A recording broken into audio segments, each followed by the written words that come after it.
I'm Northeast Wisconsin Bureau Chief Lisa Hale. This is Valley Focus on WISS. And today I have Manohar Singh, who is the newest chancellor at UWO, University of Wisconsin-Oshkosh. Oh, this will be my 116th day today. 116th day. You're counting by days.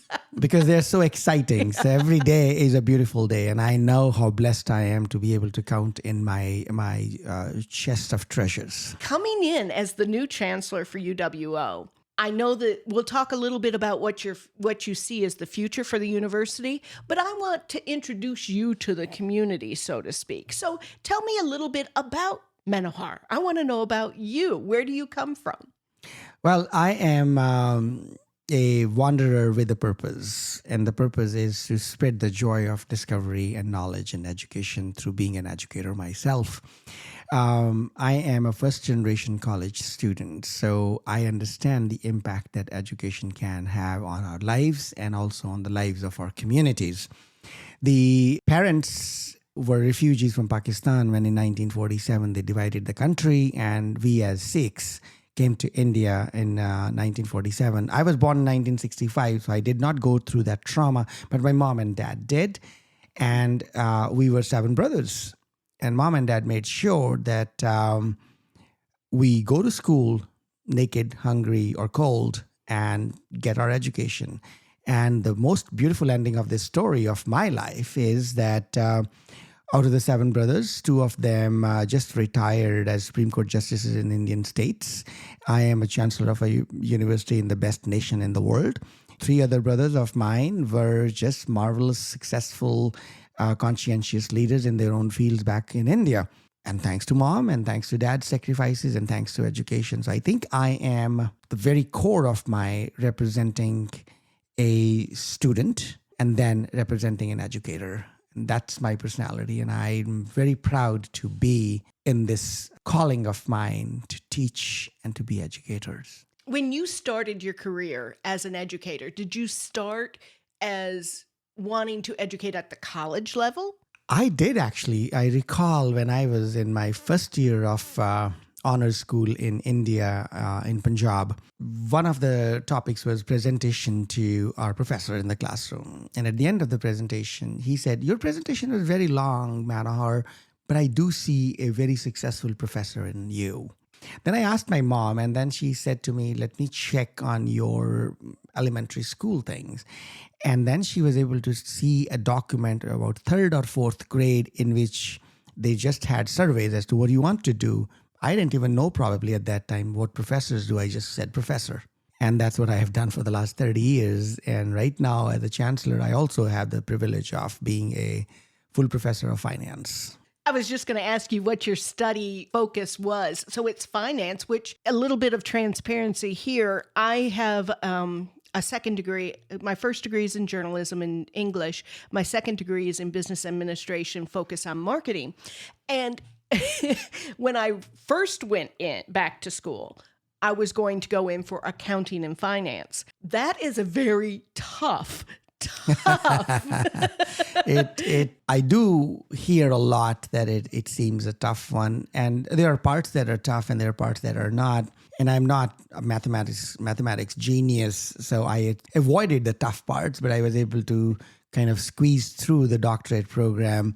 But you're absolutely right. There are some very high, intense theoretical and applied maths in economics and in finance. But it's such a joy because you are able to make decisions based upon economic resources optimization, right, whether it is finance. And then, of course, people want to see where the companies are doing, what the firms are doing, where the stock market is going, what the interests are doing for buying the houses. It's everyday life that's around. So I think that's probably many of us get, for the lack of better word, enticed toward finance. And then we find it's a little tough, so we move on to other things. But nonetheless, it's joy. And finance is one of those things that, as you said, encompasses economics in addition to accounting and business and all that, but economics specifically. And then you get into the minutia of the forecasting forward and all of that. So kudos to you. I'm impressed on that as it is. But then when did you start developing your love for administration on the administration level? I mean, being a professor of finance, I know you love that, but administrating is a little bit of a different animal. It is. And I'm blessed to be able to, I want to believe that I'm a little creative. And I'm born Libra, and Libras are known to be little creative and little out of the box thinkers, if you would. And in extreme cases, a little crazy, if you would, in their thought processes, limitless. And I think when you learn economics and you learn business and finance, and you have a creative mind, you become entrepreneurial. And that streak of entrepreneurship was in higher education lacking in some institutions. And my chancellor looked at me and said, Manohar, you can help us solve this problem. And that was in 2013. They wanted me to serve as the coordinator of their business program, to build some enrollments and to bring some financial stability. That was at Penn State, Abington campus.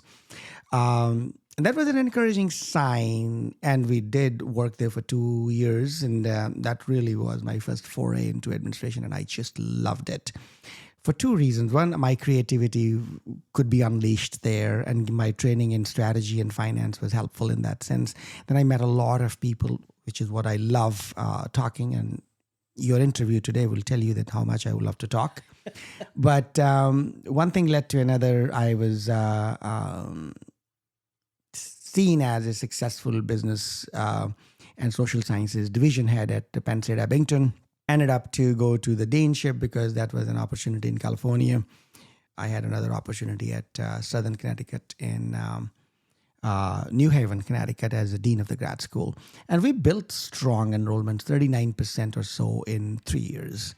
Then the chancellor at Connecticut State University Systems looked at my record and said, Manohar, would you want to lead Western Connecticut State University as the president? We'll continue our conversation with UWO Chancellor Manohar Singh when we return to Valley Focus later.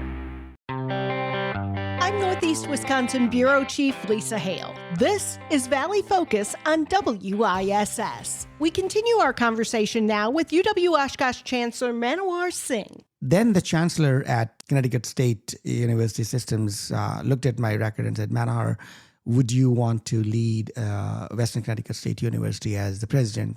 I said, well, I had never thought, dreaming in India when I was begging my mom to let me go to the US.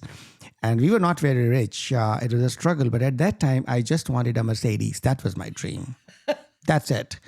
And then I connected the dot with my professor's word that you can be a professor. And I knew that PhD is tough, but it will give me the opportunity to go and realize my Mercedes dream, right? I wanted to live in an air-conditioned home that has carpets.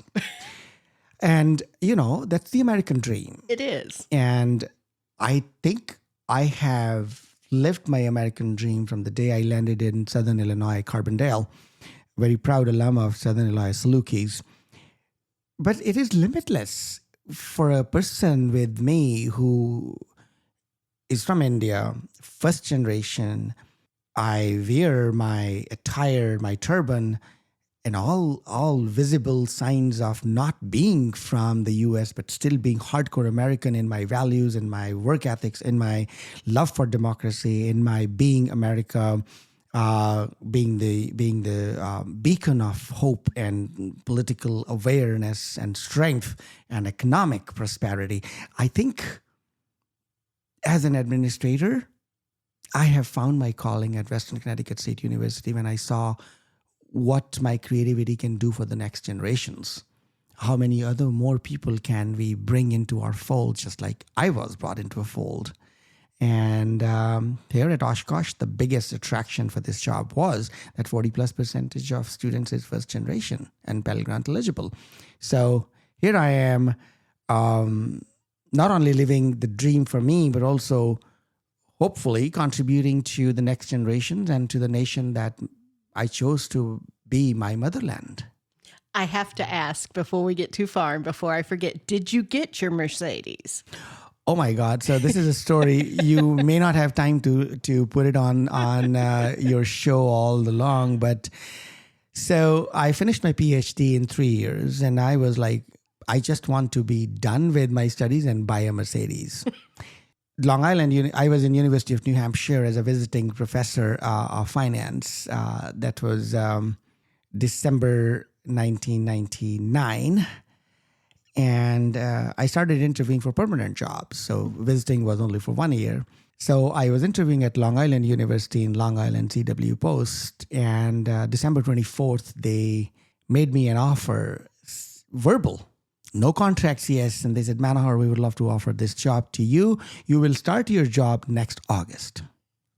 Okay. So the paycheck will be not there till next 9 months. But I had a verbal offer. And I want to qualify. Verbal means no contract yet. Right. That was 24th of December. What a beautiful Christmas gift I got. And then on December 26th, I had a used Mercedes ML350, bought it for $32,000. And during those days, the emails and Google were not there. So I clicked a picture and sent it, posted by mail to my mom and dad. So you did get your I Mercedes. did. As soon as I got a permanent verbal offer, I said, time to move on to the next one. I love that so much. Yes. We talked a little bit about where you're from and how you became. Let's look at UWO. What brought you to, of all places, Oshkosh, Wisconsin? Well, my love affair, I call it, with the American dream started in Southern Illinois in Carbondale. And the fascinating part was, just like we talk about first love was Midwest. And I cannot forget the drive from St. Louis to Carbondale. St. Louis was the airport where I landed. It was 12 o'clock at night. I had a 2-year-old boy in my lap and my wife. And the shuttle brought us to Southern Illinois, Carbondale. And the people that I met in the very first 10 minutes just stole my heart. And I fell in love with people in Midwest. And I thought I found my family. Despite all the diversity I brought into being from India, not having the American accent, and not looking like one from Carbondale, Illinois, they just embraced me. And Oshkosh, Wisconsin, as soon as they came on surface with the job opening, the search firm reached out to me and I said, Oshkosh it is. And I had a feeling, Lisa, I'm a very God-centric person. Mm-hmm. As soon as Steve called me, I really knew that there was another headhunter in that firm, Vicky Henderson. I'm giving the names. You may want to keep them or you may not want to keep them. But Vicky and I had connected about 10 years back. Mm-hmm. And when I saw that this firm has Vicky Henderson and it's about Oshkosh and Midwest, I said, there is a sign there. And when the interview happened, my belief in the beauty and my love for the human beauty of Midwesterners just propped up. And I said, I'm going to do whatever it takes to get the job.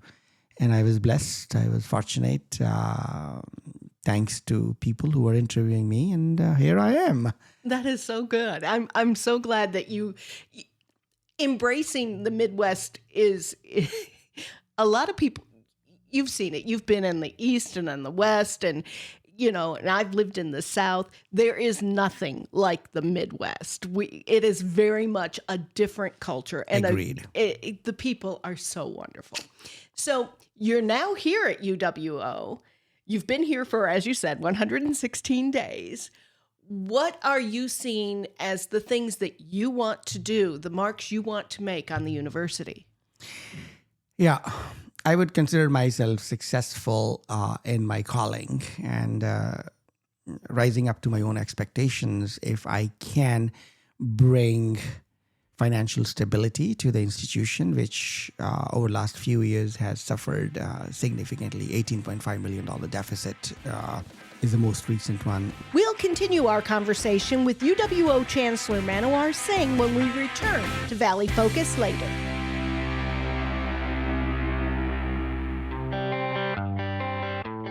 I'm Northeast Wisconsin Bureau Chief Lisa Hale for WISS News, and this is Valley Focus. We're continuing our conversation with UW-Oshkosh Chancellor Manohar Singh. I would consider myself successful in my calling and rising up to my own expectations if I can bring financial stability to the institution, which over the last few years has suffered significantly. $18.5 million deficit is the most recent one. But good news is that this year we are balanced in budget.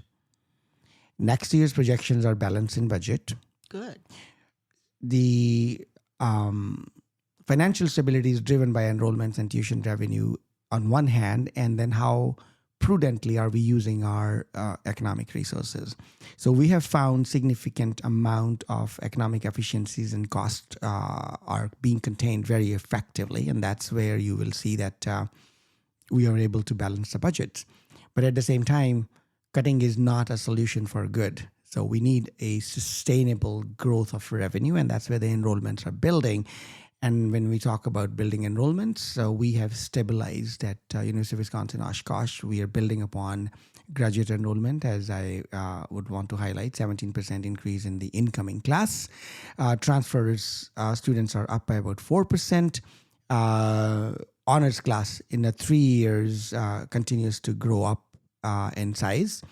And then we are expanding a lot more into new program territories, especially on engineering and artificial intelligence and most advanced technological healthcare and education. And then at the same time, the graduate and focus would be on international enrollments. The additional focus would be retaining the students that we recruit. Mm-hmm. And that process requires a very coordinated, systematic, strategic action plan, and which we are not only building upon for the next 4 years or so. We will be following a very collaboratively designed vision for where the university needs to be. But the biggest one is maintaining the growth in enrollment. We'll be having a new strategic marketing plan, new geographic areas that we'll be expanding, new programs in academic areas, responding to the workforce needs, responding to the talent needs of our local businesses. One of the major things I think I will consider myself successful only if I'm able to achieve that, and that is bringing the university to the doors of the community. I want to be the one who would bring my faculty, my staff, my colleagues to rural farmland and work with farmers, work with dairy farmers to help them increase the productivity of their work. Mm-hmm. We bring three things to the rural and remote communities in Wisconsin. One is schools, education. Mm-hmm. And I understand remote areas, we need to be more present there. Yeah. Bringing technology, Wi-Fi, so that if there is remote work, remote education possibility, we should be able to. So that'll be my second. So schools, strong Wi-Fi connectivity, and then healthcare. Mm-hmm. My faculty, my colleagues, my nurses, my students will want to go and provide those services to the areas that are remote. Right. And whether it is volunteer, whether it is collaborating with healthcare providers, we are exploring all those possibilities. And that's what university should look like and what our mission is. And when you say, where are we going with this new strategic plan? Being financially stable, being of avail to the communities, and provide the talent to the local businesses and local not-for-profit organizations, and being able to produce conscientious, aware leaders for tomorrow to keep us as a nation at the forefront of whether it is scientific discovery or if it is national defense or if it is just opening minds and opening hearts in terms of philosophy and in terms of languages and logic and math education, so that we as citizens of this great country feel proud of ourselves and live a life as promised by our forefathers, the joy of pursuing our liberty and happiness. Is there anything you'd like to add that we haven't talked about? Well, I just want to highlight that Oshkosh is a very beautiful community, and it takes a village, and this is a beautiful village. I have had a chance of meeting civic leaders, chambers of commerce. I have met with elected leaders. I had a chance to meet with Speaker Robin Voss. I had a chance to meet with the Senate majority and Senate minority leaders. I've also met with several local legislators and senators. What I want to say is that all these people are so invested in the University of Wisconsin-Oshkosh that I only see us going upwards and onwards. And I have no plans to move anywhere. This probably is where I would want to call myself as my home. And as I mentioned earlier, I have a professorship here that I would want to go back to classroom when I feel a calling at that moment. Right now, I am doing a work that I'm committed to expanding the influence and impact of education. So thank you. I wanted to make sure that I thank you for putting my voice in the larger public. Lisa, you're doing a divine work because you are giving voice to those who may not otherwise get a chance to be heard. Number one. And I am that voice on behalf of my students. They want nothing more than a peaceful life, a life of dignity and pride, a life that they can say that they were relevant to the community and they contributed, a life that they can live free of worries, whether they're economic or political. And that is my request to all of you, that please keep helping our students as you have always kindly been doing this as a community. We are awesome here as a community. The village is beautiful. And I stand here as a chancellor with a deep gratitude forever. And I am going to walk wherever you want me to walk with you every step of the way. Chancellor Manohar Singh of UW-Oshkosh, thank you very much. Thank you so much for having me. This has been Valley Focus, a feature of WISS News. I'm Lisa Hale, Northeast Wisconsin Bureau Chief for Civic Media and WISS.